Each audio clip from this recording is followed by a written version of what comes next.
जयगुरु मत देवराज वेलकम कर YouTube channel Devraj life vision. आपने केमती अच्छा मुझे भल आशा कर ठाकुर द्वारा आपने भल थे भगवान समस्त मंगल करूँ। आसन जी आज गोटे नुआ ब्लक आज नुआ ब्लक आम जा कौटी आज जा से आमर जोटा मानने जो वार्षिक सत्संग अधिवेशन होची कहार ना रामेश्वर पाटना जो वार्षिक सत्संग अधिवेशन होची सेठी जीवा से देखा आमर कहार श्रद्धेय तपन भाईंगर माने एजेंडा माने प्राय हाराहारी मत गोटे वर्ष पर आर वर्ष उत्सव मैंने देखी तपन भाई जाजन आ वर्ष मैंने देखा कमी जो रामेश्वर पाटना जो वार्षिक सत्संग अधिवेशन आम श्रद्धेय तपन भाई जाजन भी गोटे अलग प्रकार जाजन देखा आपको कम लगुच निश्चय कमेंट कर जनइबा डेरी करें आसन जा देखा श्रद्धेय तपन भाई भी बहुत सुंदर जाजन आसन प्रिय ठाकुर को परमराध्य जगत शिशु बड़मा युगाचार्य शिशु बड़दा पूज्यपाल श्री साचादेवंकर पदप्रांत अनंत कोटी प्रणाम जनाए। आज शांत सत्संग वर्ण रीति देवता समस्त गुरु भाई इष्टप्राण गुरु भाई भक्ति मातुमंडली सान सान भाई मैंने समस्त आंतरिक जय जनाए। क्षमा करने शारीरिक असुस्थता अच्छी तेणु हुए मोर कंठरे से प्रकार स्वर न रही पाए किंतु यही भाई जो पिनू भाई बहुत सुंदर आलोचना करुले कथा शुणी लगुला जमती सतरे से कथा सत्य ये भगवान जहाँ पर सदैव हमें यदि पंगु पर सदैव हमें से गई लंघन करें यदि मुख पर सदैव हमें से भी बाटला भी करें यदि अज्ञानी पर सदैव हमें तार ज्ञान ग्रहण कैपेसिटी बढ़ी जाए। कथा हूँ शीतल लहरी भितर आम एकत्रित होचे कहीं जदि परम पुरुषों कथा टीवी खोली मंदिर गले कौन धर्मानुष्ठान जाकरी भजन कीर्तन कर मिल पारुछि तेज सत्संग आश्रय कौन पाइना पुणी सत्संग गुरु ग्रहण कर गुरु को विग्रह बसई पूजा आराधना भजन कीर्तन प्रार्थना ये समावेश आपणकर उपस्थिति ये भितर भाई मान बहुत प्रचेषा ये सब प्रयोजन कौट हुई मोर रामकृष्ण भी आसी श्रीकृष्ण महाप्रभु आसती जीशु आसती मोहम्मद आसती गौतम बुद्ध आसले चैतन्य आसले कि लीलाखेला भितर आज आम पुरुषोत्तम जो लीलाखेला देखुचे से भी आसते जुग पुरुषोत्तम मान आसी आज कितु पुरुषोत्तम आसिले श्री ठाकुर अनुकूल चंद्र से पुरुष स्वतंत्र अलग किपरि भाई जहाँ कहते लीलाखेला कथा लीलाखेला कथा को उच्चारण करी अन्न पाखे पहुंचेबा बुझेदबा और निजे बुझीकरी अनुभव करी सारा जीवन मानि चलवा एटा किंतु गोटे दूर व्यापार एमती भी अनेक रथी महारथी आसती अनेक साधु सन्थ आसती जो मैंने ठाकुर ग्रहण कर छाड़ी निजर बाटे चली एमती भी अच्छा जो मान कौन प्रकार साधन भजन ना जहाँ भर कौन प्रकार से प्रकार तपस्या ना जहाँ कौन आबिलिटी कौन इच्छा भी ना किंतु ठाकुर पाखे आसिक पहुंचिक से पुणी जीरो हिरो हो पड़ते एमती अनेक ठाकुर पाखे निराप्रसाद आसुच्च अनेक भक्त मंडली आसुच्च ठाकुर पूर्वजन्म देखा से सेवा देखा जिते बड़े ये भाई पिलू भाई आलोचना करते जीवन कथा ग्रेजुएशन पढ़ापढ़ी समय कथा गुरु ग्रहण कर जीवन केमती से आज ये जाए पहुंचती सर्टकट से पिला भितर जड़े भाई केमती सत्संग जगत को आनिकी सी आज जगत ये जगह पहुंचिक सत्संगर ये आडम्बर भितर रही या भितर गोटे कथा मन पड़े मो जीवन कथा कहूँ मुझे तो ये दीक्षा ना बहु दिन है 2 वर्ष दीक्षा भावुली दीक्षा ग्रहण कले हम कौन जे जुग पुरुषोत्तम गुरु सद्गुरु जे कई तो आसती कि गुरु ग्रहण करके मुझे कौन जदि मो घरे मो बापा माँ ठाकुर पूजा कर कृष्ण पूजा कर राम पूजा कर अनेक देवादेवी पूजा चली तेरे ये गुरु ग्रहण प्रदान रही कौटी मोर मन अच्छी बोधे मोर क्लास 7 1990 महाबात्या समय से समय घरे पाखापाखि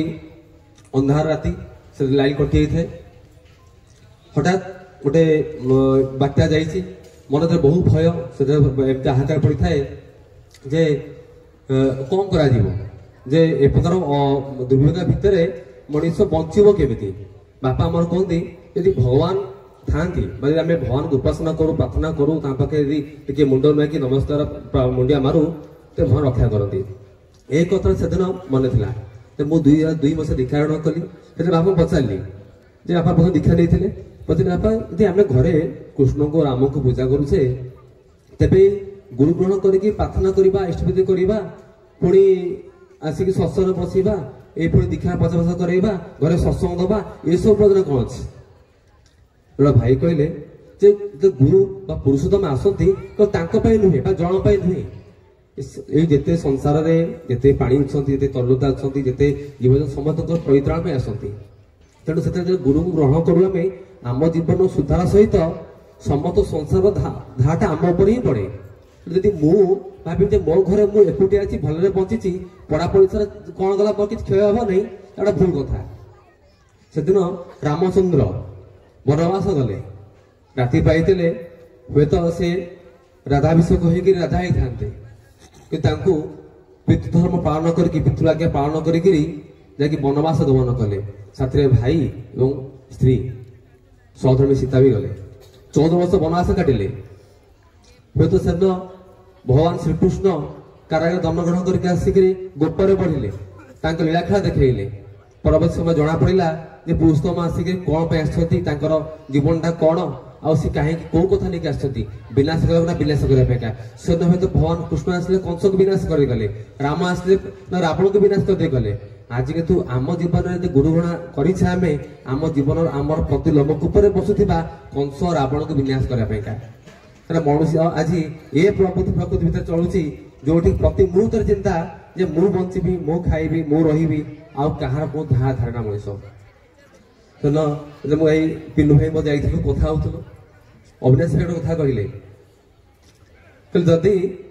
माउसी सत्संग आज न था कि आज ये माउसी सत्संगर कौन काया भी न था पूज्य नरेंद्र विग्रह रही पूज्य नरेंद्र सेवकर चिंता भी करना जे सत्संगर प्रयोजन कौन रही सी भी अनेक मंदिर केन्द्र सहित जड़ित थे आम कौन करते मुझे कथा ये कहूँ जे रामचंद्र भी आसते कृष्णचंद्र भी आसी से आम जाचे पूजा करुचे फोटो विग्रह रखीचे आज पूजा करके आम जीवन प्रयोजन किसी आसनी कौन सी प्रयोजन आसनी आम विग्रह फोटो रखीचे जिते बड़े आम सत्संग आसी पहुंचले ठाकुर को ग्रहण कले आज आम प्रयोजन कौ दिगरे हवा दरकार कौनटा है मुझे कथा कहूँ भाई सुंदर उत्तर देले कहले कथा को जे आम जीवन में चिंता कर सब शुणा श्रवण बेसी किसी कहवाटा जड़े किए कह आम शुणीदबा जड़े किए ये शुणीगला आउ जन को दीपद कहीकि भाई भल कहले भाई भल आम शुणिक आसलु एमती करा सेमती करा कथा किंतु परिवर्तन हम कौटी से कौन पूज्य नरेंद्र चाहिए आउ कौटी कौन सत्संग काय विस्तार करी आ किसी कहीपर न था भुवनेश्वर को बासिक यंग मास युव समाज को बाछिले कौन पाइका से ठाकुर कहते युव समाज भितर ही प्रकृत शक्ति अच्छी जहाँ परिवर्तन स्रोत यदि युव समाज परिवर्तन न हुए तेरे 1000 तपस्या 1000 साधना एमती अनेक पुरुषोत्तम आसवे युग पुरुषोत्तम आसवे गुरु ग्रहण करवा सदगुरु आसवे कि परिवर्तन आसबनी जहाँ से हे जो कथा भाई कहले आज मार परिचय पाई भारत माता बोलिकी किंतु बापार परिचय खोजी बोलते आज पर्यटन बापा किए बोलिकी कहीं आज बापा परिचय खोजा निजर अस्तित्व हर बसीचे अस्तित्व से जो प्रभुति प्रकृति पाखे आम हजि जाइए नियंत्रण करें चंद्रशेखर गोटे बोतल बार अच्छे जो किसी मास दिन तले गोटे अफर दिगला जो मैंने 18 वर्ष 22 वर्ष बयस कलेज पढ़ुवे आई कार्ड थी पुआ झी भी हूँ होल नाइट से जाकि बारे पीबे नाचे मस्ती करेंगे आसवे कौन रेस्ट्रिक्शन ना कौन पुलिस प्रशासन कौन प्रकार सरकारी ताड़ना कौन प्रकार बापा कौन अफिसर नुहे बोले संपूर्ण सिक्यूरीटी से पीबे ये आम युव समाज एबिलिटीज आम ये जाऊँ देखा जाए धाड़ी लगी 7 दिन अफर भितर 700 रु अधिक लोक पे अफर पीआपी करा कि शुणी आश्चर्य लगे से बापा माँ मान देखते जो मनीष आज पिनु है जिते शुणी कथा बहुत थर शुणी जे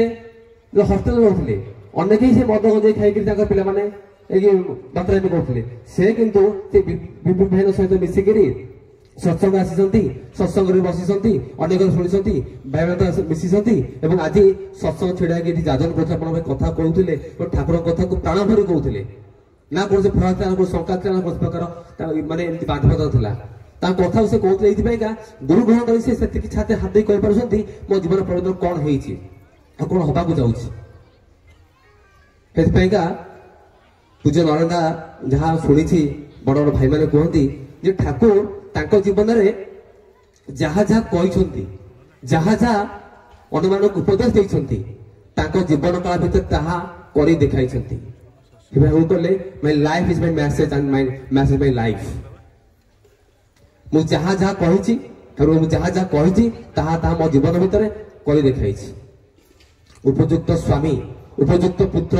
ଉପଯୁକ୍ତ ପିତା, ଉପଯୁକ୍ତ ସନ୍ତାନ, ଉପଯୁକ୍ତ ଭ୍ରାତା ସବୁ କିଛି ଦେଖେଇଛନ୍ତି। ଜୀବ ଦୟା କରିଛନ୍ତି, ତାଙ୍କ ଭିତରେ ସେ ପ୍ରକାର ଦେଖାଯାଏ। କିନ୍ତୁ ଛୋଟ ପିମ୍ପୁଡ଼ିର ପଦ ଧ୍ୱନି ଶୁଣିକିରି ବିକଳ ହେଇ ପଡନ୍ତି କଷ୍ଟ ପାଇକା। କେତେବେଳେ ଗାଈର ବେକରେ ପ୍ରଧା ଲାଗି ଯାଉଛି, ବ୍ୟସ୍ତ ହୋଇ ପଡୁଛନ୍ତି ଯେ ତାଙ୍କ ବେକରେ ଦାଗ ଚିହ୍ନ ଆସୁଛି। ଯଦି ଯେତେବେଳେ ଗାଈ ଉଦ୍ଧାର କରିଯାଉ ତାଙ୍କ ବେକର ଆଶ୍ୱାସନା ମିଳୁଛି ଏବଂ କହୁଛନ୍ତି ଉଦ୍ଧାର ପାଇଗଲେ। ଯଦି ଶ୍ରୀ ଠାକୁରଙ୍କର ଏଇ ସାମାନ୍ୟ ଗାଈ ବା ସେଇ ପିମ୍ପୁଡ ପଦରେ ଶୁଣିକିରି ତାଙ୍କ ମନ ଭିତରେ କମ୍ପନ ସୃଷ୍ଟି ହଉଛି, ରକ୍ଷା ପାଇଁ ଯାଉଛନ୍ତି, ତାହେଲେ ଆମେ ତାଙ୍କ ଜୀବ ସର୍ତ୍ତା ଯାହା ଭାଇ କହିଲେ ସର୍ବକୃଷ୍ଟ ଜୀବ ସର୍ତ୍ତା ମଣିଷ, ଯିଏ ଆଜି ସମ୍ପୂର୍ଣ୍ଣ ସଂସାର ଚଳେଇବା ପାଇଁ ଚେଷ୍ଟା କରୁଛି। ଯୋଉଠି ଆଜି ମଣିଷ ଚନ୍ଦ୍ରରୁ ଯାଇକରି ମଙ୍ଗଳ ଗ୍ରହରେ ପହଞ୍ଚି ସାରିଲାଣି। ଯୋଉଠି ଭାରତ ବର୍ଷ ଆଜି ବିଶ୍ୱଗୁରୁ ଥିଲା, ବିଶ୍ୱଗୁରୁ ପୁଣି ହବାକୁ ଯାଉଛି। ଯୋଉ ମଣିଷ ଆଜି ଦୁଇ ଗଣିଆ ପ୍ରାଣୀ ସମ୍ପୂର୍ଣ୍ଣ ସଂସାର ଚଳେଇ ଯାଇକରି ଆଜି କୌଣସି କ୍ଷେତ୍ରରେ ଯାଇକି କଣ କଣ କରି ବସିଲେଣି ତାର ଇୟତା ନାହିଁ। ତେବେ ଏଇ ସତ୍ସଙ୍ଗ ଜଗତରେ ଆମ ମାନଙ୍କର କର୍ତ୍ତବ୍ୟ ଏବଂ କରଣୀୟ କଣ ଅଛି? ନରେନ୍ଦ୍ର କୁହନ୍ତି ଯେ ଠାକୁର ଯାହା ଯାହା କହିଗଲେ ମୁଁ ତ ଜୀବନରେ ପାରିଲିନି, ଚେଷ୍ଟା କରିଛି ଟିକେ କରିବା ପାଇଁକା। ଶୁଣିଛି ଭାଇମାନେ ବଡ ଭାଇମାନେ ଅଭ୍ୟାସ ଭାଇ, ସୁବାସ ଭାଇ, କାବୁଲାଇ, ଶାନ୍ତନୀ ମାନଙ୍କ ପାଖକୁ ଶୁଣିଛି। ନରେନ୍ଦ୍ର ଦେଖିବା ପାଇଁକା ସୁଯୋଗ ମିଳିନି। ଯେ ମାଉସୀ ସତ୍ସଙ୍ଗ ଆସିଲା ପରେ ବହୁତ ଶୁଣିବାକୁ ମିଳିଛି ଯେ ଦାଦାଙ୍କର ଏଇ ଶାଖା କେନ୍ଦ୍ର ପ୍ରତିଷ୍ଠା କରିବା, ବିଭିନ୍ନ ଜାଗାରେ ସତ୍ସଙ୍ଗ ମାତୃଶୁଣି ଆରମ୍ଭ କରିବା ଏବଂ ସମସ୍ତ ଭିତରେ କ୍ରମଫଳର ଆଲୋଚନା କରିବା, ବିଭିନ୍ନ ସମୟ ଠାକୁରଙ୍କ କଥାକୁ ଆହ୍ୱାନ କରିକିରି ମଣିଷ ପରିବର୍ତ୍ତନ କଣ ହବ। ବାରମ୍ବାର ପରିବର୍ତ୍ତନ କଥା କହୁଛି ଏଥିପାଇଁକା ଆଜି ଏଇ ସତ୍ସଙ୍ଗ କେବଳ ଗୋଟେ କେନ୍ଦ୍ର ବା ଗୋଟେ ଘର ବଖରା ଭିତରୁ ବାହାରିକି ଆସି ଛାତ ଉପରେ ଆସିକିରି ଏଇ ପଡ଼ିଆରେ ପହଞ୍ଚି ଉତ୍ସବର କ୍ଷେତ୍ର ନୁହେଁ କେବଳ। ଯଦି ଆଜି ଏଇ ସତ୍ସଙ୍ଗ କ୍ଷେତ୍ରରୁ ଯାଇକରି ପିଲା ଓଡ଼ିଶା ବାହାରେ ବା ଭାରତବର୍ଷ ବାହାରେ ମାଉସୀ ସତ୍ସଙ୍ଗର କାୟ ବିସ୍ତାର କରିକିରି ଠାକୁରଙ୍କ କଥାକୁ ପ୍ରତିଷ୍ଠା କରିକିରି ନିଜର ପରିବର୍ତ୍ତନ କଥା କହିକିରି ଠାକୁର ପ୍ରତିଷ୍ଠା କରିପାରୁଛନ୍ତି, ଠାକୁରଙ୍କର ସ୍ୱାର୍ଥକୁ ପ୍ରତିଷ୍ଠା କରିପାରୁଛନ୍ତି, ତେବେ ଆଠୁ ବଡ କଥା କଣ ଅଛି? ପୂଜ୍ୟ ସୁଭଦ୍ରା କିଛି 4 ମାସ ତଳେ ଆସିଥିଲେ, 1200 ଦୀକ୍ଷା କରି ଯାଇଛନ୍ତି। ଆମମାନଙ୍କ ଦାୟିତ୍ୱ ଥିଲା ଯେ ଆମେ କେମିତି ସେଇ ଦୀକ୍ଷା ବଞ୍ଚିତ ରହିବା। ତ ଠାକୁରଙ୍କର ବା ପୂଜ୍ୟ ସୁଭଦ୍ରାଙ୍କର ଇଚ୍ଛା ପୂରଣ ନିମନ୍ତେ ଆମେ 1200 ଦୀକ୍ଷା କରିଥିଲେ। ଈଶ୍ୱର ସ୍ୱାର୍ଥ ପୂରଣ ହେଇସାରିଛି, କିନ୍ତୁ ସେ ଈଶ୍ୱର ସ୍ୱାର୍ଥକୁ ପ୍ରତିଷ୍ଠାର୍ଥେ ଆମେ ସେମାନଙ୍କ ପାଖରେ କେତେ ଦୂର ପହଞ୍ଚିଛେ? ସେଇ ଭାଇ ବା ସେଇ ମା ମାନେ ଆଜି ଇଷ୍ଟବୁଦ୍ଧି ପ୍ରାର୍ଥନା ସତ୍ସଙ୍ଗ କେତେ ଜଣେଇ ଦେଇଛନ୍ତି, ସେ ସ୍ୱାର୍ଥକୁ ଆମେ ଦେଖିଲେ, ସେ ପ୍ରତିଷ୍ଠା ଇଷ୍ଟବୁଦ୍ଧି କେବେ ଦେଖିଲେ। ଏଇଟା ହচ্ছে ଆମମାନଙ୍କ ପରିବର୍ତ୍ତନ ସୁଅ ନୁହେଁ। ପରିବର୍ତ୍ତନ ସେତେବେଳେ ଯେତେବେଳେ ଆଜି ଏଇଠି 200-300 ଭାଇ ବସନ୍ତି, ହୁଏତ ଆଜି 500-600 ଭାଇ ମା ମାନେ ବସିଥାନ୍ତେ। ତେବେ ତା ଦ୍ୱାରା ପରିବର୍ତ୍ତନ କୋଉଠି ଅଛି? ଆମମାନଙ୍କର ଏଇ କରିବା କୋଉଠି ଅଛି? ଠାକୁର କୁହନ୍ତି ଯେ ଜୀବ ଦୟା କରିବା। ଠାକୁର କହୁଛନ୍ତି ମୁଁ ମାତୃଭକ୍ତ, ମାଙ୍କ ମନ କେବେ ଦୁଃଖ ଦିଏନି। ଆମେ ମାନେ ଆଜି ଦେଖାଯାଏ କଥା କହୁଥିଲି, ଏଇ ପିଲାମାନେ ଯାଇକି ବାହାରେ ପିଇବା ବା ବାହାରେ ଯାହା କିଛି କରୁଛନ୍ତି, ଏସବୁ ବାପା ମା ମନ କଷ୍ଟ ହୁଏନି। କିନ୍ତୁ ପୁଅ କେବେ ଭାବେ କି, ଝିଅ କେବେ ଭାବେ ଯେ ବାପା ମା ମାନଙ୍କର କଷ୍ଟ ହଉନି? ଠାକୁର ଚିନ୍ତା କରୁଛନ୍ତି ଯେ ମୋ ଜୀବନରେ କେବେ ମାଆକୁ କଷ୍ଟ ଦେବିନି। ଯାହା କିଛି ମୋ ଜୀବନରେ କରିଛି କେବଳ ମା ସୁଖ ପାଇଁକା, ମା ମୁହଁରେ ହସ ଦେବା ପାଇଁକା। ଠାକୁରଙ୍କର ବାପା ଶିବଚନ୍ଦ୍ର ଚକ୍ରବର୍ତ୍ତୀ ଯେତେବେଳେ ଶଯ୍ୟାଶାୟୀ ଅଛନ୍ତି, ବିଗତ ଶଯ୍ୟାଶାୟୀ ଏବଂ ରୋଗ ଶୋକରେ ପୁରା ଘର ଯାହା କିଛି ଅବସ୍ଥା, ଆର୍ଥିକ ଅନାଟନ ଭିତରେ ମା କେବଳ କର୍ତ୍ତା ମା ଏବଂ ମନମୋହନ ଦେବୀ ଯାହା କିଛି ଉପାର୍ଜନ କରୁଛନ୍ତି ଏବଂ ସେଥିରେ ତାଙ୍କର ଗୁଜୁରାଣ ମେଣ୍ଟୁଛି। ଠାକୁରଙ୍କର ଡାକ୍ତରୀ ଶିକ୍ଷା ଚାଲିଛି। କର୍ତ୍ତା ଶିବଚନ୍ଦ୍ର ଚକ୍ରବର୍ତ୍ତୀ କିଛି ଉପାୟ କରିକିରି ମାତ୍ର 10 ଟଙ୍କା ଶ୍ରୀ ଠାକୁରଙ୍କ ପାଖକୁ ପଠାଉଛନ୍ତି ତାଙ୍କୁ ଚଳିବା ପାଇଁକା। ଠାକୁର କିନ୍ତୁ ଯେତେବେଳେ ଛୁଟି ମିଳେ ଘରକୁ ଆସନ୍ତି, ମା କୁହନ୍ତି ମା ଟିକେ ଯଦି ସମୟ ମିଳେ ମୁଁ ତାହେଲେ ଆପଣଙ୍କୁ ସହଯୋଗ କରିବି, ଆଉ ଆମର ଏଇ ଦୁଃଖ 2 ଦିନ ପଳେଇବ, କିନ୍ତୁ ଅପେକ୍ଷା କରିବାକୁ ପଡିବ। କାହିଁକି ଅପେକ୍ଷା କରିବାକୁ ପଡିବ ନା ଏ 2 ଦିନ ପଳେଇବ, ଏ ସମୟ ପଳେଇବ। ତାମାନେ ଆମକୁ ପରିସ୍ଥିତିକୁ ଦେଖିବାକୁ ପଡିବ, ସହିବାକୁ ପଡିବ। ଏଇ ଯୋଉ ସମୟ ଆସିଛି ଏ ସମୟ ଚାଲିଯିବ, କିନ୍ତୁ ଆମେ କଣ କରୁ ନା ପରିସ୍ଥିତି ବଶତଃ ଆମ ସ୍ୱଭାବକୁ ନଷ୍ଟ କରି ବସୁ। ଠାକୁର ଯେତେବେଳେ ଛୋଟ ହୋଇଛନ୍ତି ମାତ୍ର 7-8 ବର୍ଷ ବୟସ, ଠାକୁର ଦୁଷ୍ଟାମି କରୁଛନ୍ତି। ଜଣେ ପଡୋଶୀ ଆସି ତାଙ୍କ ପାଖରେ ଅଭିଯୋଗ କରୁଛି ମନମୋହନ ଦେବୀଙ୍କ ପାଖରେ, ଏବଂ ମନମୋହନ ଦେବୀ ବାଡି ଧରିକି ଠାକୁରଙ୍କ ପଛରେ ଗୋଡଉଛନ୍ତି। ଠାକୁର ଯେତେବେଳେ ଗୋଡଉଛନ୍ତି ମନମୋହନ ଦେବୀ ଠାକୁର ବହୁବାର ଦୌଡ଼ି ଦଉଛନ୍ତି। ମା କ୍ଳାନ୍ତ ହୋଇ ପଡୁଛନ୍ତି, ଧଇଁ ସହି ଠିଆ ହେଇ ପଡୁଛନ୍ତି। ଠାକୁର ଦେଖୁଛନ୍ତି ମା କ୍ଳାନ୍ତ ହୋଇ ପଡିଲେଣି, ଯଦି ମୁଁ ଧରା ନଦିଏ ମାଙ୍କ ଅସ୍ୱସ୍ତି ବୋଧ କରିବେ, ଦେହ ଯନ୍ତ୍ରଣା ରହିବ। ଠାକୁର ନିଜେ ଧରା ଦଉଛନ୍ତି ଏବଂ ମା ତାଙ୍କୁ ଆଦର ଗ୍ରହଣ କରିକିରି ପୁଣି ଘରୁ ନେଇଯାଉଛନ୍ତି। ଇଏ ହଉଛି ମାତୃପ୍ରେମ, ମାତୃଭକ୍ତି। ଯଦି ଆମ ମାନଙ୍କର ଜୀବନରେ ପିତାମାତାଙ୍କ ପ୍ରତି ଭକ୍ତି ସଦା ସୃଷ୍ଟି ନ ହେଲା ତ ଗୁରୁ ଭକ୍ତି ଆସେ ନା। ଠାକୁର ସେୟା କହୁଛନ୍ତି, ଯଦି ଜୀବନରେ ଗୁରୁ ଆସିବା ପରେ ମା ବାପା ମା ଥାନ୍ତି ପ୍ରଥମେ, ସେଇ ବାପା ମା ହିଁ ଆମକୁ ଗୁରୁ ଶିକ୍ଷା ଦେଖେଇ ଦିଅନ୍ତି। ଯଦି ବାପା ମା ଗୁରୁଙ୍କୁ ଚିହ୍ନି ଥାନ୍ତି, ବାପା ମାଙ୍କର ପ୍ରତି ବାପା ମାଙ୍କର ଇଚ୍ଛା ପିଲାଟି କେମିତି ସୁଖ ଶାନ୍ତି ଆନନ୍ଦରେ ରହୁ, ତା ଜୀବନ କେମିତି ସ୍ୱଚ୍ଛ ସୁନ୍ଦର ଚାଲୁ, ତା ଜୀବନ ଉନ୍ନତିର ପଥରେ ଅଗ୍ରଗତି କରୁ, ସେ ଆହୁରି ଜୀବନ ଉନ୍ନତି କରୁ। ଯଦି ଉନ୍ନତିର ପଥ ଦେଖେଇବ କି ସୀମିତ ଜ୍ଞାନ ଭିତରେ ଆମେ କଣ ପାଇବା? ଉପଯୁକ୍ତ ସ୍ୱାମୀ ହେବାର ସବୁ ଦେଖେଇଛନ୍ତି ତାଙ୍କ ଜୀବନ ଭିତରେ। ପରମାତ୍ମା ଜଗତରେ ବଡ ମା, ଯାହାଙ୍କ ଜୀବନ ଆମେ ଅନେକ ସମୟରେ ପଢିଛେ ଶୁଣିଛେ, ହେମ୍ବାଇ ବହୁତ ସୁନ୍ଦର ଆଲୋଚନା କରନ୍ତି ଯେ ମାଙ୍କ ଜୀବନରେ କେତେ କଷ୍ଟ ଆସିଛି। କର୍ତ୍ତା ମାସ ମନମୋହନ ଦେବୀଙ୍କ ପାଖରେ କେତେ ସେ ଗଞ୍ଜଣା ଶୁଣିଛନ୍ତି। ମାତ୍ର 9 ବର୍ଷ ବସି ବିବାହ କରିକି ଆସିକିରି ଠାକୁରଙ୍କ ପାଖରେ ରହିଛନ୍ତି ଓ ଠାକୁର କଲିକତା ପଢିଛନ୍ତି ଡାକ୍ତରୀ ଶିକ୍ଷା ପାଇଁକା। ମାଙ୍କ ଅନେକ ସଦା ଅନେକ କଥା ଏମିତିକି ମାଡ଼ ବି ଗାଳି ଖାଇଛନ୍ତି, କିନ୍ତୁ ଠାକୁର ଉପଯୁକ୍ତ ସ୍ୱାମୀ ହିସାବରେ କେବେ ମାଙ୍କୁ ଅଶ୍ରଦ୍ଧା କରିନାହାନ୍ତି, ତାଙ୍କ ସମ୍ମାନରେ ଆଞ୍ଚ ଆଣି ଦେଇନାହାନ୍ତି। ଯେତେବେଳେ ଘରେ ସମସ୍ତେ ଠାକୁରଙ୍କ ଭୋଗ ଲାଗି ଠାକୁର ଖାଉଛନ୍ତି, ବଡ ମା ପଡୋଶୀ ଦେଇଛନ୍ତି ଏବଂ ଶାଗ ଟିକେ ଦେଇଛନ୍ତି, ବାଢି ଦେଇଛନ୍ତି ଖାଇବା ପାଇଁକା। ଓ ଠାକୁର ଶାଗକୁ ଅଦମ ଆନନ୍ଦର ସହିତ ଖାଇ ଦଉଛନ୍ତି। କୌଣସି ଶାଗ ଯାହା ଅଛି ମାଗିକି ଆଉ ଥରେ ଖାଉଛନ୍ତି, ଯେ ବଡ ମା ଶାଗ ବହୁତ ସୁନ୍ଦର ଅଛି, ଆଉ ଯେ ଆଣି ଖାଇବି। ଆଉ ବଡ ମା ଆଣି ଦଉଛନ୍ତି ଶାଗ ଟିକକ, ମୋ ଠାକୁର ଖାଇ ଦଉଛନ୍ତି। ବଡ ମା ଭାବୁଛନ୍ତି ଯେ କେବେ ଏତେ ଆଗ୍ରହ ସହରେ ଖାଆନ୍ତିନି ବା ମାଗିକି ଖାଆନ୍ତିନି, ସେ ଆଜି ଆଗ୍ରହ ଖାଇଲେ କଣ ପାଇଁକା? ଯେତେବେଳେ କଡେ ଟିକେ ଚାଟନ୍ତି ପରେ ଲୁଣରେ ପିତା। ବଡ ମା ବୁଝିପାରୁଛନ୍ତି ଯେ ତାଙ୍କ ସମ୍ମାନରେ ତାଙ୍କୁ କେହି ପତେ ନ କହୁ, ସେଥିପାଇଁ ପରମ ପୁରୁଷ ଶ୍ରୀ ଠାକୁର ତାଙ୍କ ସମ୍ମାନ ରକ୍ଷା କରିବା ପାଇଁକା ସବୁ ଶାଗ ତିକ ଖାଇ ଦଉଛନ୍ତି। ଭାତୃପ୍ରେମ, ଠାକୁରଙ୍କର ଭାଇ ଯେତେବେଳେ ରୋଗ ଶଯ୍ୟାରେ ପଡିଛନ୍ତି, ମା ନା ପ୍ରାର୍ଥନା କରୁଛନ୍ତି ଠାକୁରଙ୍କ ପାଖରେ ଯେ ଅନୁକୂଳ ମୁଁ ଜାଣେ ନା ତୁ ଠାକୁର କି ମହାପୁରୁଷ, କିନ୍ତୁ ମୋର ପୁତ୍ର ଦରକାର, ମୋର ଖେପା ଦରକାର, ତାକୁ ଭଲ କରିଦେ। ଆଉ ଠାକୁର ଆସିକି ପ୍ରାର୍ଥନା କରୁଛନ୍ତି, ପରମିତା ଆଜି ତୁମେ ଚାହ ଖେପା ଭଲ ହେଇଯିବ। ଆଉ ଠାକୁରଙ୍କର ମୋ ସାନ ଭାଇ ଖେପା ଭଲ ହେଇଯାଉଛନ୍ତି।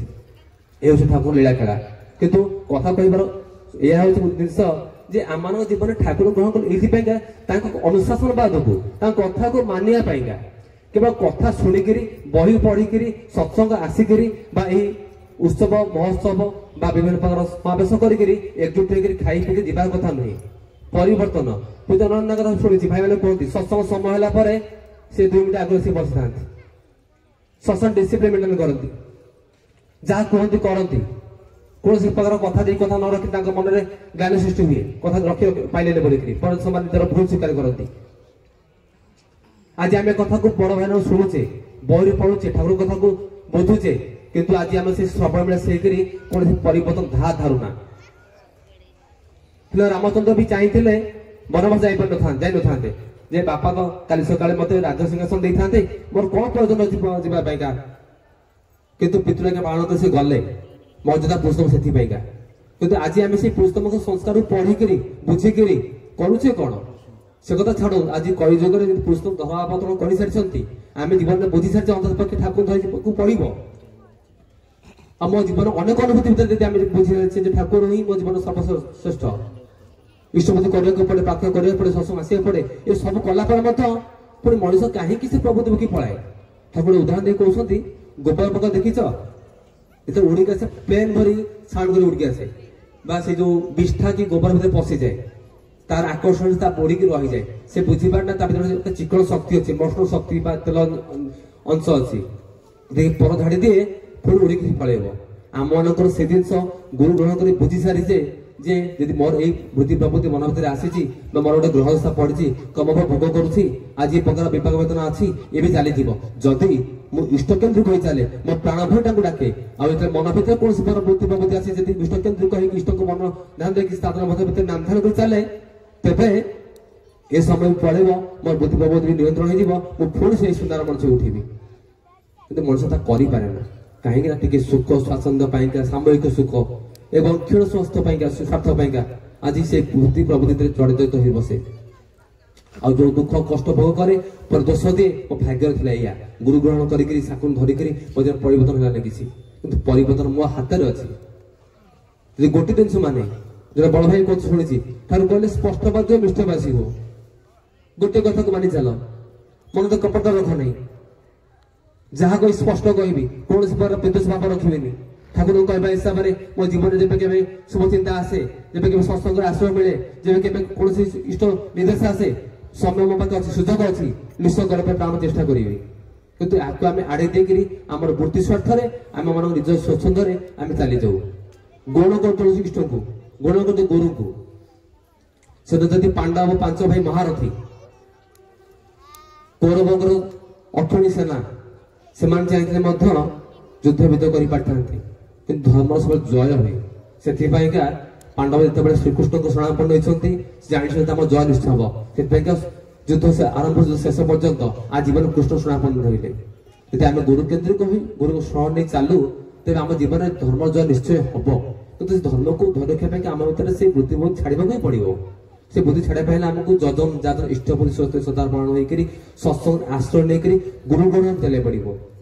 ତାହା ନକରି ଆମେ ଆମ ଜୀବନରେ ଯାହା କିଛି କରୁ ବୃତ୍ତି ପ୍ରବୃତ୍ତି ମାଫିକ ହୋଇକରି ନିଜ ଖିଆଲ ହୋଇ ଚଳିକିରି ଜୀବନ ଜର୍ଜରିତ କରିକିରି ଭାବୁ ମୋ ଦ୍ୱାରା କିଛି ହେଲାନି ଆଉ ଅବଶ୍ୟ ସେ ଜୀବନ କଟିଯାଏ ପର ଜୀବନକୁ ଅପେକ୍ଷା କରିକିରି ଜୀବନଟା ଚାଲିଯାଏ ପୁଣି ପର ଜୀବନ ଆସିଲା ପରେ ଭାବୁ ଏଇ ଜୀବନଟା ବି ପଳେଇବ କାରଣ ଆମ ପୂର୍ବ ଜୀବନ କଥା ମନେ ନଥାଏ ଯଦି କୌଣସି କ୍ଷେତ୍ରରେ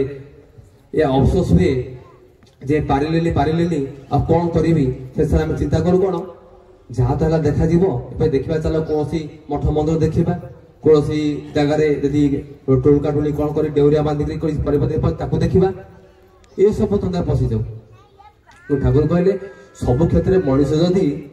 ତା ନିଜର ଉପରେ ବା ତାର ନିଜର ମନକୁ ନିୟନ୍ତ୍ରଣ ନ କଲା ତା ଜୀବନରେ ଯୋଉ ଗୁରୁ ଗ୍ରହଣ ତାଙ୍କ ପ୍ରତି ମନକୁ ନ ଦେଲା ତା ପରିବର୍ତ୍ତନ ଅସମ୍ଭବ ମଣିଷ ତା କର୍ମ ଭୋଗ କରେ ତାର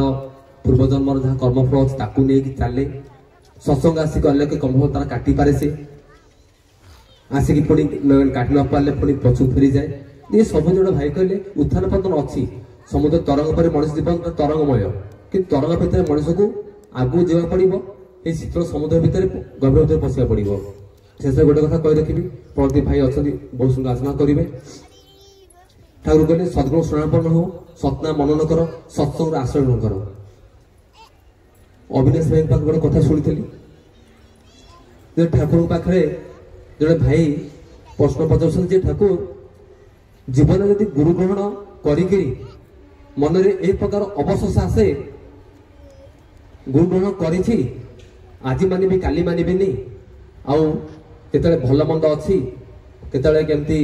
ଯଦି ବୃତ୍ତି ପ୍ରବୃତ୍ତି ବଶତଃ ମନ ଚଗଲାବଗଲ ହୁଏ ତେବେ କରିବି କଣ ସୁନ୍ଦର କଥା ସେ ଯାହା ଆଲୋଚନା କହିଲେ ବୃତ୍ତି ପ୍ରବୃତ୍ତି ରହିବ ମନ ଚଗଲାବଗଲ ବି ହବ ଠାକୁର ଗ୍ରହଣ କରିକି ଆଜି ଆମ ଜୀବନରେ ଅନେକ ବାଦ ବିବାଦ ଦୋଷାରୋପ ଘାତ ପ୍ରତିଘତା ଆସିବ କିନ୍ତୁ କାଣ୍ଡାର ଏଇଟା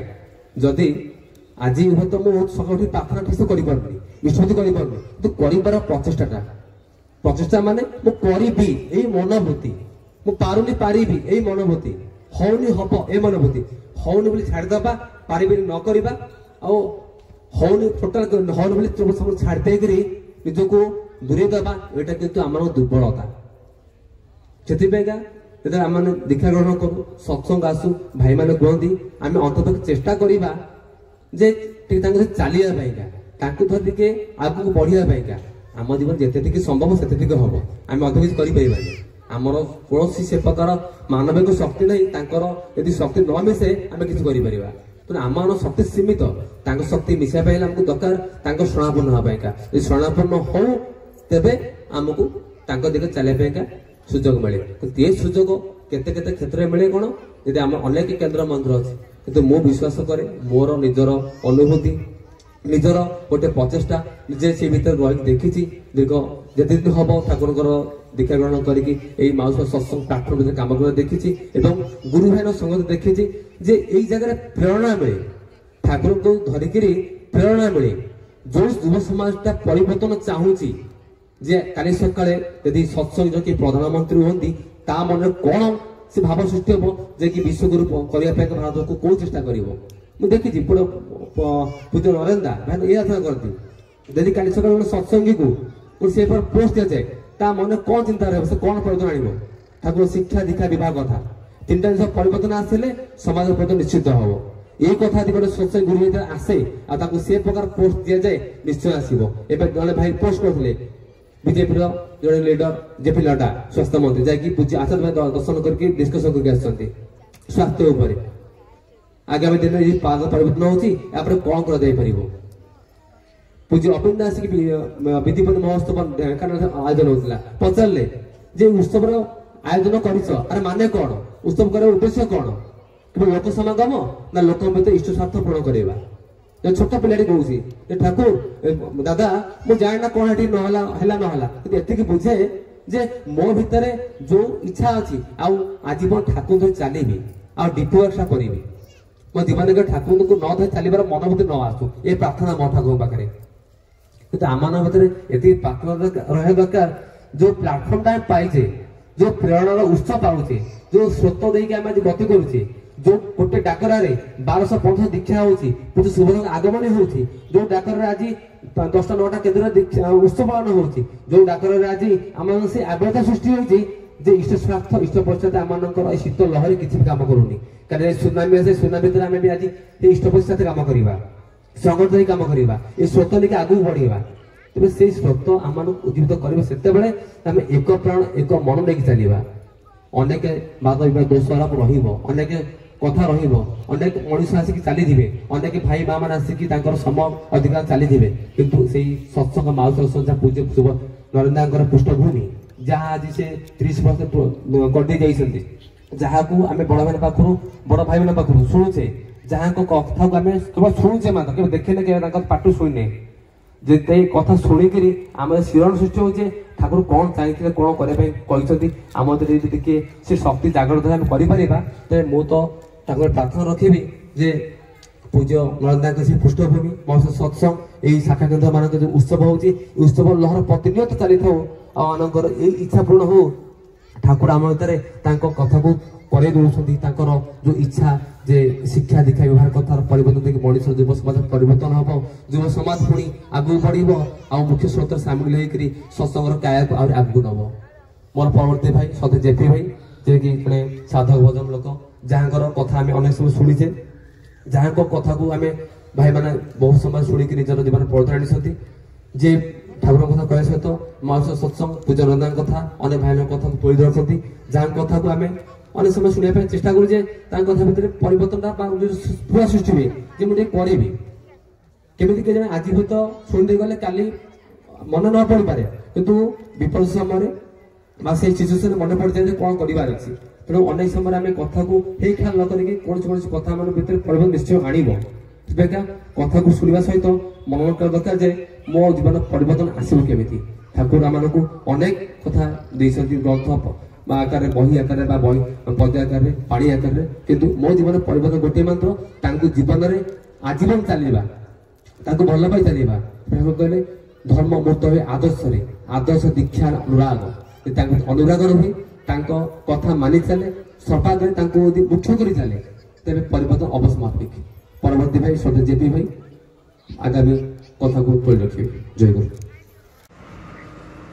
आज ब्लग तो आम देखिले कि सचेत पन्हर बहुत सुंदर जान आपके लगे निश्चय कमेंट कर जन देखा ब्लग हूँ आप नमस्कार जय जगन्नाथ जय।